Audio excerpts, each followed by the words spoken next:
Hi, welcome to Revive Ministry Livestream. This is a new venture for us, and we're really excited. We had a live stream just a few days ago with Morgan, and I just have a good friend with me today.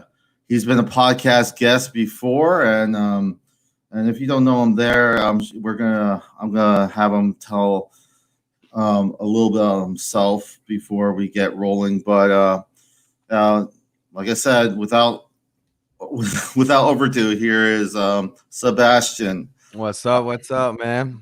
How's it going? Good, good, good. We're good, man. Just you caught me a little bit. I was trying to squeeze in a little bite from my food. It's all right. It's all right. It's all right. Oh man. How are you doing, Robert? Doing good. I'm doing good. Good. This whole thing is very strange. Live streaming. Trying to get everything. It's such a learning curve. But I really appreciate you being one of the very first guests. Morgan was the first. Yeah. So here we are. I want you to kind of.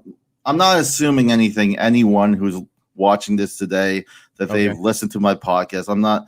I'm not that. I'm just not that. I don't know. Entitled to think that everyone listens to that. But at the same time, I would like people to get a fresh. To get to know you a little bit better, Sebastian. So can you tell the people who are watching a little about yourself and.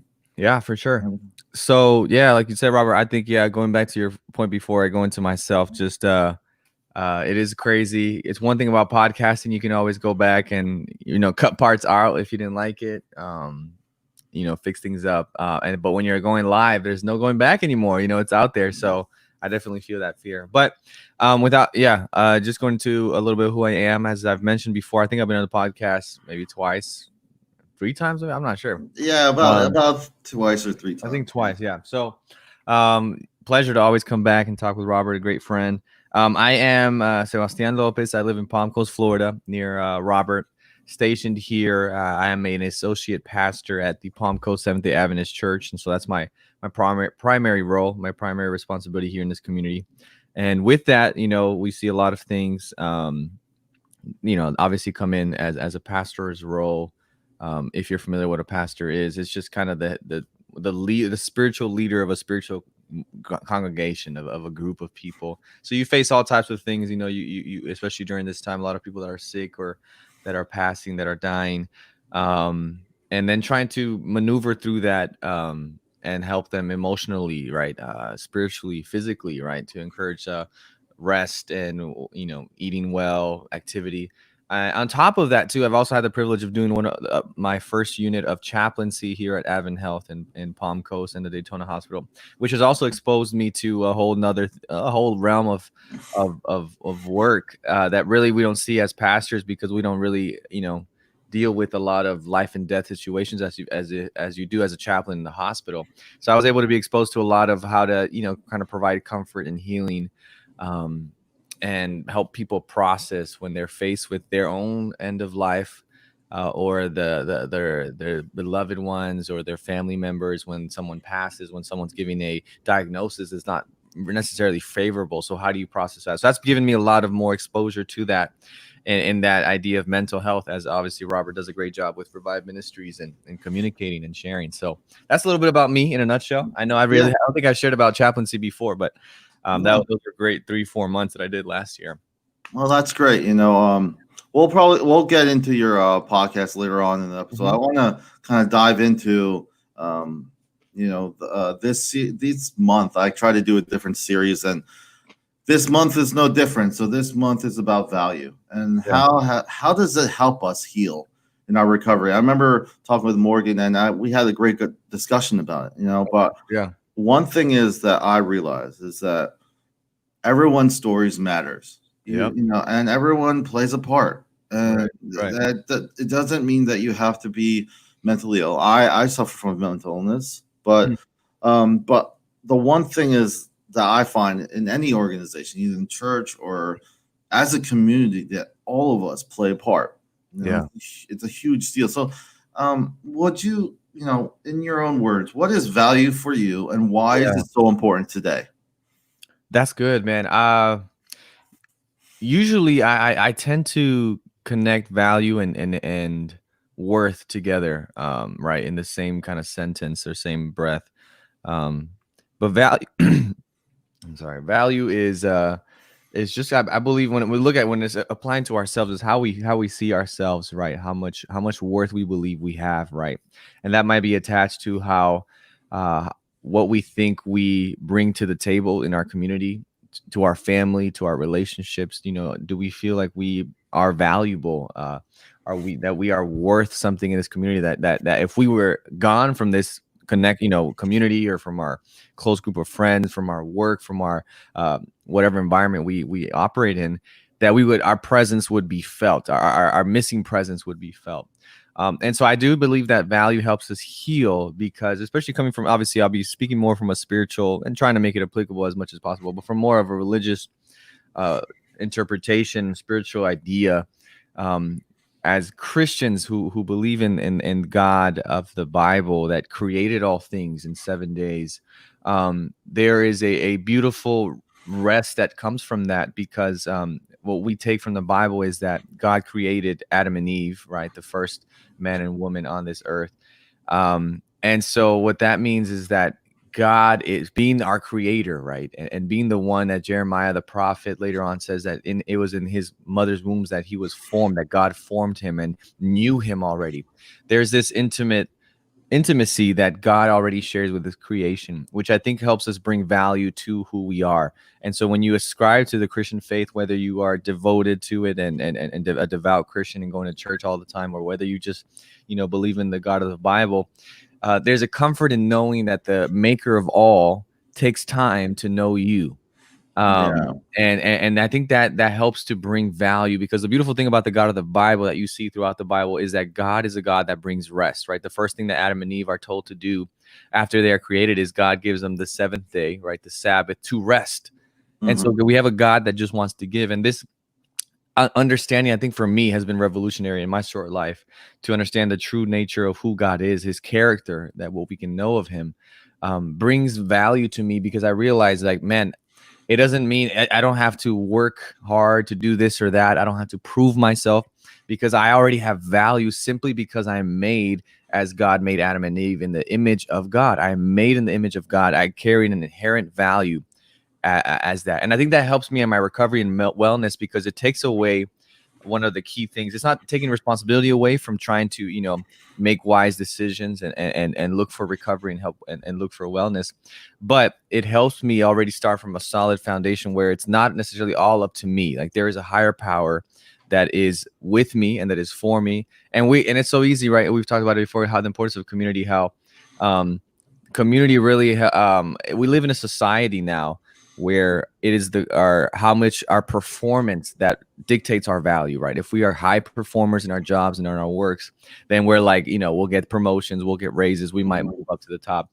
In my line of work, the more packed the church, the more like, wow, he's a great pastor, right? But in the eyes of God, it's not necessarily about performance, which many times we have taken in religion to show that you have to perform a certain way to receive God's goodness and love. It's not about performance, but more about presence with God. Just you being there, right? God is kind of, to make it in practical terms, maybe like Santa Claus. He wants to give everyone gifts. And so it depends not how you act, but if you allow him to, he's going to bless you, right?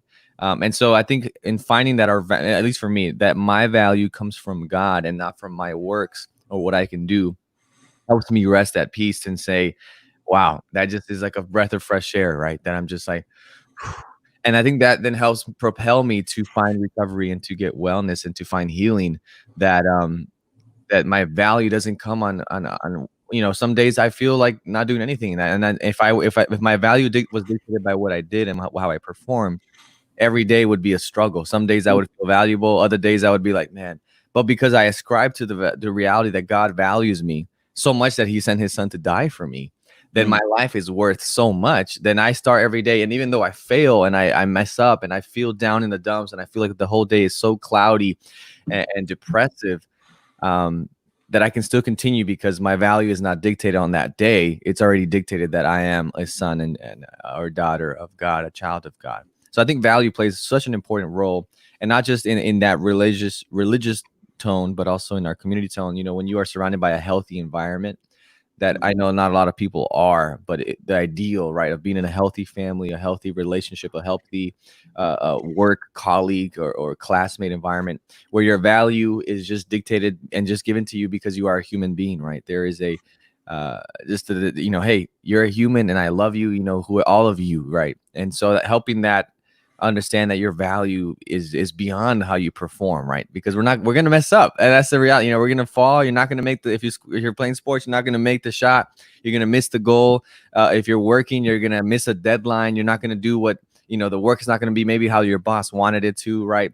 In your relationships, you're gonna forget to wash the dishes or clean the car. You know, we're gonna fail at different times, and if we allow the value to be dictated on how we perform, then we're always gonna be disappointed. Yeah. Whereas if we allow this value to really strengthen us and to ground us based off, you know, in my opinion, who God says you are, and being in a healthy community, that helps you to propel, I think. Because then, you know, it would just be such a hard life to try to find value in other things and never feel good enough, right? Yeah. So, Yeah, there's a difference. You know, I've talked with you about it, about mhm. feeling guilty that you have done something wrong. Like I wronged you, Sebastian. Let's just say, and the funny thing about that is that I want to better myself. So normally I say I'm sorry and all that, but a lot of times in society, and you know, um, I do something wrong. Then Mhm. what happens? Not only did something wrong, my value goes lower at the same time. Yeah, That's shame. yeah. And the problem with that is that, you know, I really appreciate you giving your insight, because, you know, you're from the faith, because I came to the faith later. But as I always mentioned in Revive Ministries, we're not here to proselytize, but at the same Mhm. time, there is so much healing when it comes to having purpose, having hope, having something. And I reading Viktor Frankl, I learned a lot about myself, about the person who was. I use him a lot, but he was a psychiatrist during World War II, and he was a Jew, and he was in concentration camp. Mhm. And what he noticed was the people who had hope, who Yeah. who could see past, see the light at the end of the tunnel, they are the ones who survived. If you didn't have that, they didn't. And for me, you talk about community. I use this quote quite a bit. It says a community that excludes even one member is no community at all. There's a huge thing, because when I say this, what it sparks in my mind, Sebastian, Mhm. is this idea of, and I was going to ask you about, Yeah. what does a safe place mean to you? And safe Ooh. place is huge when we're talking about value.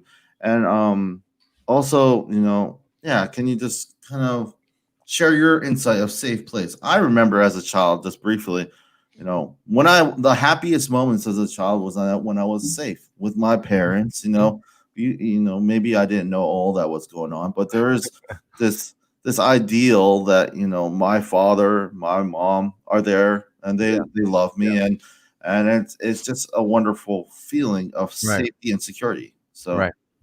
Man, what is a safe place? I think for me, a safe place is a place where I can fully be myself, mhm. right? Where I don't have to play a persona. For those of you that are familiar, I'm an Enneagram 9. And so if you're familiar with the Enneagram, it's just a personality scale from 1 through 9, and each number has different, you know, obviously strengths and weaknesses, but it's all just an effort to know who you are. So the Enneagram 9 is labeled the peacemaker. And so what the Enneagram is just get broken into kind of the core motivations and the fears that each personality has. So my core fear is um conflict, right? And being in conflict with people, and so I Yeah. always avoid that, right? To all costs, right? That's an Enneagram 9 called the peacemaker. So how that transitions to a safe place is that many times when you know, that can be just in a sense of just not wanting to disrupt or disturb someone with who I am totally, right? So if I see that me wearing a hat, you know, which I feel is me, right? Just for Mm, example, and mm. I go to a place where someone hates wearing, you know, people wearing hats, I'm gonna take it off because I don't want to, you know, So, collide yeah, with people, right? So I think in yeah, a safe space, it's a place where I can fully be myself, right? For an example, I can come in and wear my hat and not feel that I have to again, going back to value, right? Perform for other people, where I have to look a certain way that people think is acceptable. And obviously there's norms, societal norms, right? You can't just show up in pajamas to work, but yeah. But but I I do, think, yeah, I do unless you do like, that, you do that now because you're, yeah. I but do like what you say when you could be yourself. mhm. One thing I find, the people that I want to surround myself around are the ones that I can have pie in my face moments, and they won't look at me differently. Right. It's one of those wonderful things when obviously you you gain back a lot of your value that a Mhm. lot of us lose, through childhood, through adolescence, through young adulthood, because Right. we have all these expectations. One thing I used to say to myself, and some part of me still feels, is like, I'm gonna pay back my parents. Hmm. And like, and as much as that's nice, at the same time, I Oh, know I thought like like in revenge, but you're saying like give like back pay what back, like in the sense, like, oh, like I'm gonna like I pay got. back for all the good stuff I you've see. I done see. for I me. was like, No, wow, no, the no, revenge. no, no, You're gonna no, get it. Just no, wait. no. I I hear you. meant in a positive, not like, Yeah, in and a people, positive way. I got you. I in got a way, it's very nice, but in a way, I find it counterintuitive, at least in my mindset, because you. Right. I had to accept the fact that I'll never be able to pay back or Mhm. make even my life what Right. my parents have done for me. And what the beautiful thing is, that's okay. Mm-hmm. And when you're able to say that's okay, and you're able to receive gifts, like I've talked to in Morgan when she was on, it's amazing. It's freeing because you're not held. Because realistically, you can never make even everyone Right. that. Right. And I feel that kind of leads me into segues to gratitude and how that plays a part in us piecing back our value. Mhm. Why is gratitude? They use it in recovery Right. models to do a gratitude journal. What are you grateful for? Right. I find it is it provides room to heal, because you can always be a person who complains or says Mm-hmm. how much they don't have, Mm-hmm. but when we recognize how much we do have, that's when the healing starts. Yeah. I And agree. anything you want to comment on that Yeah, on gratitude? gratitude. I think at least for me, right, going to that spiritual sense, when I pray, every time I pray, I try to just I try to focus on what I'm grateful for, right? I begin to thank God for what He's done before I start asking for what I need or what I'm praying for. And I've noticed how powerful that can be, because the moment I start getting into like, God, I need you to come in and show yourself in my job or in my family, my person that's sick, my family has COVID or whatever it is, right? You get so overwhelmed with what you're praying for that you're like, I don't know if God can do this. And then what happens is I begin to try to fight in my own armor and my own strength by trying to find ways myself to do it. But what I've noticed is when I first spend time praying and thanking God for what He's already done, right? God, thank you for keeping us safe. Thank you for Mm, being with my family, but whatever it is, right? yeah. Once you get to the moment where you need to pray for the things that are worrying you, you realize how small they are in comparison to how big God is. So I think gratitude, not just, I mean, obviously that's in a religious sense, but just in life, I think is so important. Um, I think it's one thing I learned in marriage counseling, right? Going maybe into relationships for those that are listening. My marriage counselor said that your spouse will have 80% of the things that you need. And so this is where it can get tricky, because sometimes we look out to others and we say, man, oh, I will only, if only my wife would do that, right? Yeah. What you don't realize is that if you were to leave your parents person for another person, you would realize that the other person only has 20% of all that you need, right? But it was that Mhm. only one little percent there that you're like, oh, she's not doing this, and I wish you would. And so I think in that sense, when we're not grateful, for my wife, for example, for what she does, how she gets up early every morning and goes to the hospital or work, or the sacrifices she makes, and how selfless she is. It's so easy for me to get caught up in my feelings and think, man, why did but if I live from a posture of gratitude daily, not just Mhm. in my relationship with God, but my relationship with others, I think it really helps our relationships and also for ourselves, right? When I live in a gratitude mindset, it helps me to see myself in different ways, and I think it helps me to have more peace and patience with myself, right? Like we mentioned, we're gonna fail. Yeah. But just as long as you're like, hey, I'm grateful that today I'm able to wake up, right, and get up and try again. And that's I'm gonna live from that gratitude.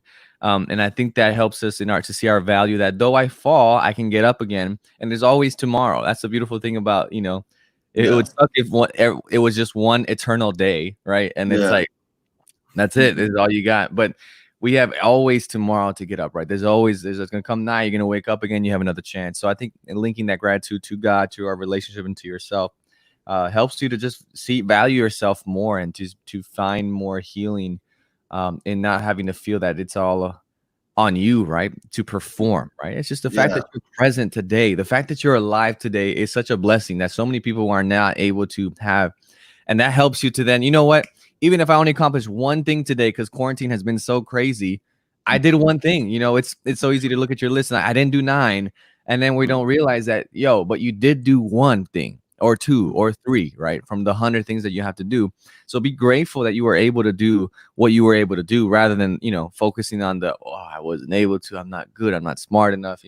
No, you are, you're able to do it. So I think linking that gratitude really helps to help us value ourselves more, and see ourselves in the way that really God sees us.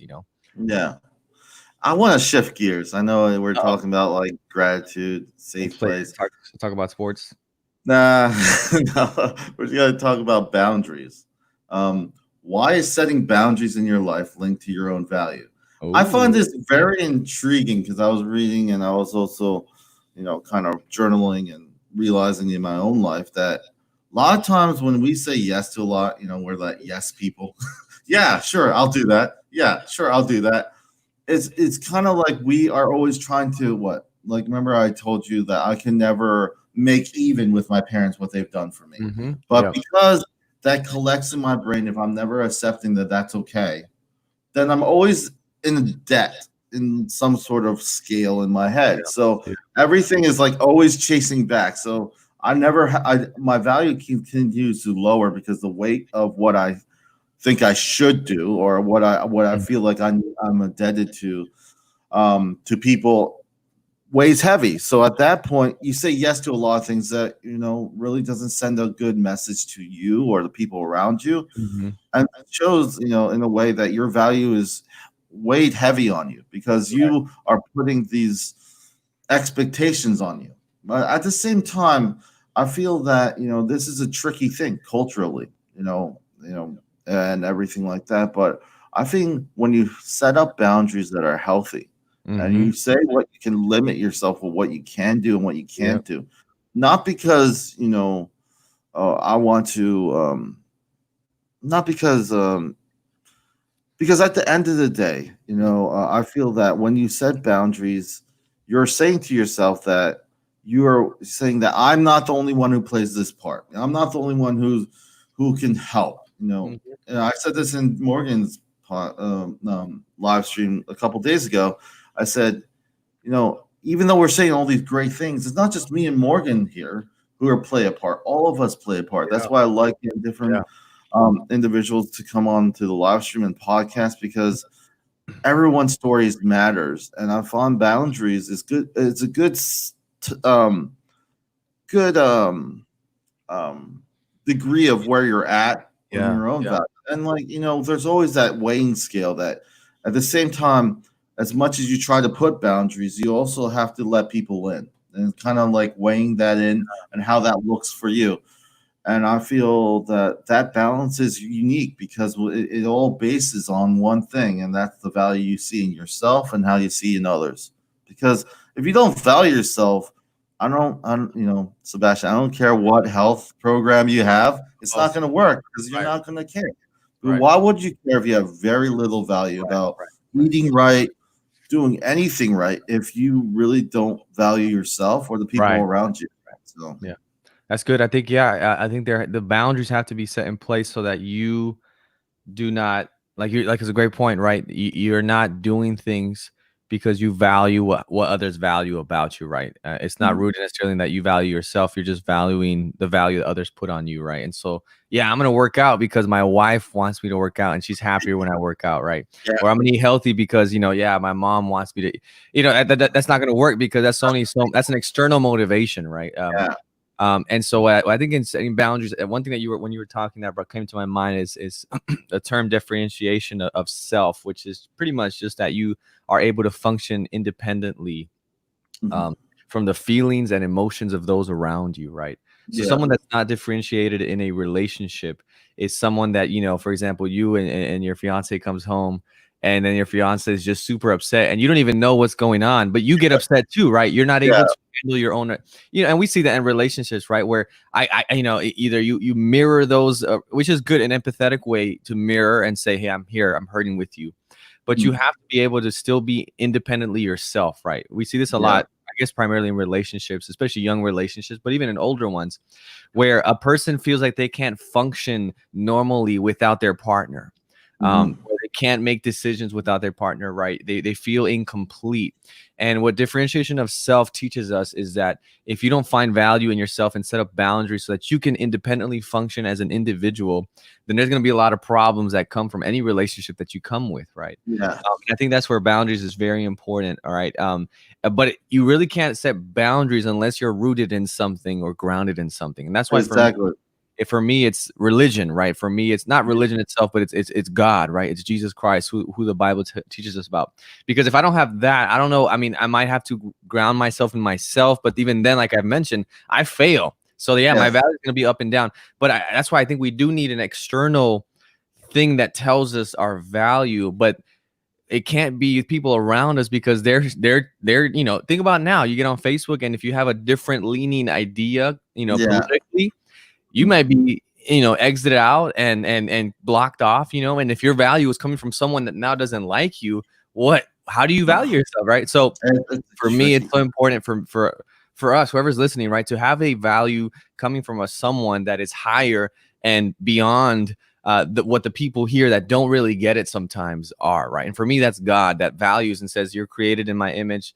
I have died for you and I love you. And that helps me to stand on solid foundation to then make boundaries around my time and say, I need to spend time with this God that loves me. I need to set times around me to value my time, right? Because if I'm just expending all my energy and never have anything for me to breathe and, restore my heart, my soul, and my energy for me to go to the gym and work out, or for me to spend time with, I need to set boundaries to guard the value that I know I have of myself, right? And so I think boundaries are very important, and especially we live in a country, in a society, and especially in the Western Hemisphere, where we value overproduction so much more than resting, right? If you see someone that's stopping and resting, we call them lazy. Whereas looking back in history, I was reading a book called the Ruthless Elimination of Hurry, right? And it's a Christian book with the emphasis of saying, we live such a hurried life that we do not enjoy our lives. We're just moving from moment to moment. And I think this is where boundaries come in and say, look, I'm, from after 8 p.m., I'm not going to answer my phone for work calls. I'm going to be present in my home. I'm going to be present with my family. I'm going to be present with myself and do whatever I want to do just to unwind and relax, right? And so I think boundaries are very, very, very, very important in any line of field that you live in, especially now that you can work from home, right? So many of us are maybe working from 8 a.m. to 8 p.m. without even knowing how fast the day is going. And we feel maybe more tired and more busy than we did when we were actually commuting 2.5 hours to our job, right? And so setting up boundaries even now, right? And who can call you at home because they know you're home. So say, hey, I'm not going to answer my phone. I'm sorry. So setting boundaries, I think, really is birthed out of how you value yourself and who is setting that value for you, right? And so if your value, last thing here, right? If my value is coming from Robert, then I'm not going to have any boundaries because I'm just living my life based off of what Robert needs me to do or wants me to do or believes that I should be doing. And so, but if my value is rooted in myself and who I have accepted as myself, or for me, my value is rooted in who God says I am, then I make boundaries based off of that reality, right? boundaries that will allow me to live in light of that reality. You know, the wonderful thing that was, when I was thinking and I was hearing what you're saying, you touched upon the what's going on today. You can't, it's counterintuitive if we're saying all this stuff and we're not addressing the uncertainty. And there's this one quote, I used it last time, and it says, "The willingness to consider possibility requires a tolerance of uncertainty."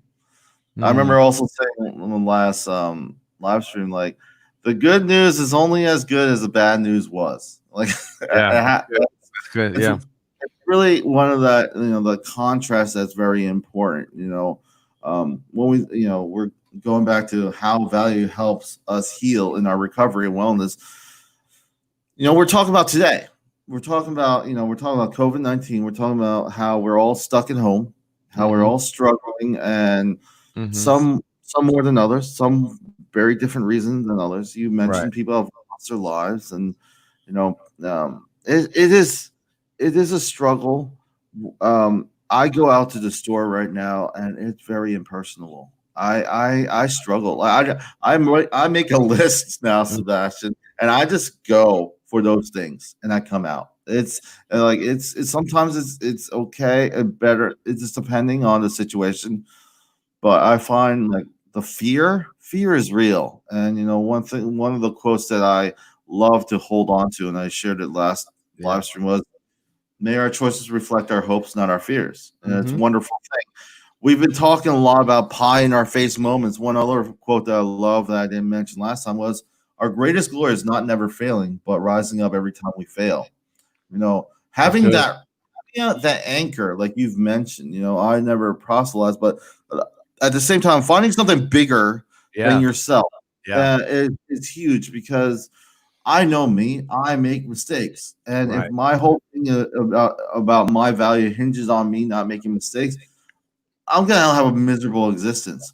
I'm going to be constantly wondering if I did enough. Yeah. And then I'll be saying yes to a lot of things because I don't have any boundaries. If I start getting so complacent, like, oh, this stuff doesn't matter, then I'm lying to myself at that point. Because, one of the things is that we need each other. What I mean by that is that I can't live in a box and be okay. I can have all my food. I need connection. I guess right now that's what the biggest thing is, the adjustment of this new norm so far. But at the same time, we are blessed in ways to connect as we are right now. I felt when this whole thing started in March and in April, I wanted to do more with my podcast, and now I'm trying this new venture. Is it going to be great? Is it going to be on point? I don't know. It's a learning curve. It's a learning curve. I'm gonna look back at this live stream and be like, man, I should have said this. I should have put this. But at the same time, it's being willing and the willingness to listen to one another. One of the biggest gripes I hear in groups is, and in the support groups that I facilitate, is that I'm not being heard. That I don't feel like I'm being heard. So I feel like loneliness and our connection and our relationship towards one another starts and stems from how we view ourselves, how we value ourselves and others. And the only thing that could give us a foundation on that is something bigger than ourselves. Right. Because we're going to make a mistake. I know I am. So any last thoughts, Sebastian, as we kind of wrap things up? Yeah. Man, yeah, I would just, I think during this time in quarantine, I guess challenge, I would challenge whoever's listening and whoever will listen to this through the podcast, through Facebook, or YouTube Live, wherever we're going, to think about, really sit down and think about, where am I allowing my value to come from, right? Who's dictating that? Is it my family? Is it my last name? Is it my, nationality, my political identity, my religion? Where is my value coming from? Because I would venture to say that if your value is not coming from something that is constantly good and solid and unchanging, right? Which for me, and as Robert has said, we're not trying to proselytize, but we're just trying to, what I found to be the most restful value place that I have found is from God, in who he says we are, and and who he is. And because political parties change, we've seen that through our the last 50 years, Hmm. 60 years, how they've swapped literally.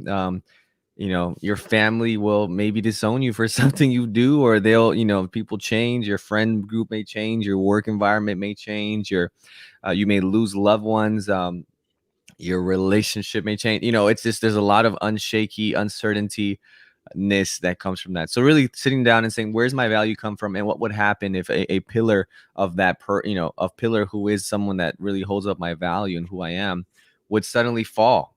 Does everything collapse? Does my value, so that would Yeah. be my question, my challenge. Where does your value come from? And maybe what can you move it to, that's going to help you progress and live a more meaningful, alive life. I like to, I guess it's really appropriate these last two. I mentioned it in the beginning of last live Yeah. stream, but the story of John Lennon as a child, I still find perplexes me. At 5 years old, the teacher asks him, "What do you want to be when you grow up?" Everyone's like, fireman, Yeah. astronaut, all this stuff, and then and he says, "I want to be happy." I'm Wow, that's profound. I'm 38 years old. That means a lot right now. Like Mhm. whatever title you have, whatever job, Right, that's good. everything fall.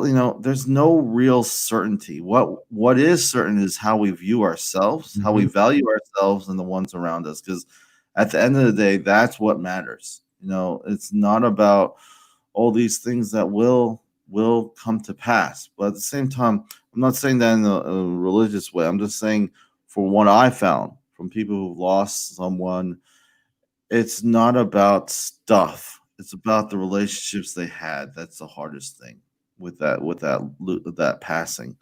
One other thing I want to share with everyone is that I mentioned this before, but Sebastian has his trending up. I know you guys Yeah. are on little hiatus, but you want to share a little bit on that? Yeah. So yeah, we are in a little hiatus. My co-host Edgar De Leon is actually having a child.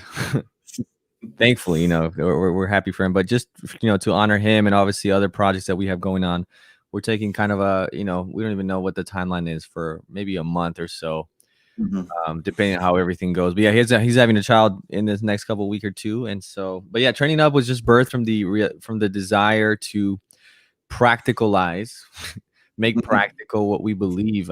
Growing up in the church, you learn a lot of churchy things, but and thankfully we've been blessed with good teachers and mentors throughout our educational experience. Both my co-host and I are pastors currently, so we just want to practicalize religious ideas and how that looks. I know many times we say, hey, you need to do this or do that, and it's like, well, how do I do that, or what does this look like, or how does the story of the Bible affect with my life? So that's what we go through.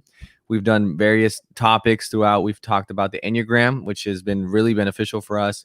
We've talked about relationship principles, right? And friendships and romantic relationships. We talked about the story of the Bible and different things. So we're going to come back from the hiatus with maybe a new approach. But the whole idea is trending up, right? We want to help you, whether you're spiritual or not, whether you ascribe to the Bible or not, whatever religion you come from, or a religion, that you can trend up in your life to become the best you that you can be, right? So along those lines, we invite you to check it out. You can find it in Spotify, Apple Podcasts, anywhere you get your podcasts from. Would love to hear your reviews or your comments on, and see if it was beneficial for you. But yeah, Thanks, Sebastian. thank I you. want to Yeah, just thank shift. you. Yeah, I just want to shift over to just one last thing before we close off.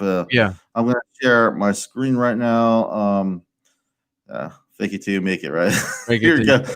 Yeah. Really, it's just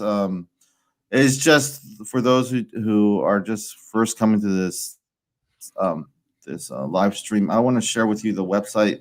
This is the website that I have for Revive Ministries, and as you can see, it has a podcast tab where you can actually listening from if it works.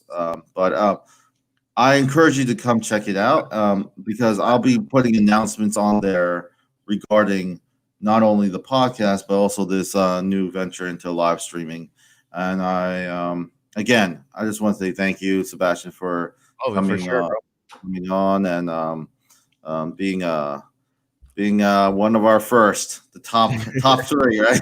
That's it, man. I appreciate you, bro. No, thank you for your ministry. I'm excited for the new platforms you're reaching now with Livestream. I think it's awesome. It's a great time to do it. So yeah, and I just want to end with a quote that I feel has really helped me, and we didn't really talk about this much. I talked about a lot last live stream, but it says, in order to heal, we must first forgive, and sometimes the person we must forgive is ourselves. Mila Braun. I feel all of us sometimes need to forgive ourselves, realize that we have value, and those out there listening, each one of you have value, and each one of you play a part. Each one of you matter. So I hope you have a blessed rest of the day and week, and check out the website and to find out new and more news on what's next for Revive Ministries. But till then, I'm going to leave you with this.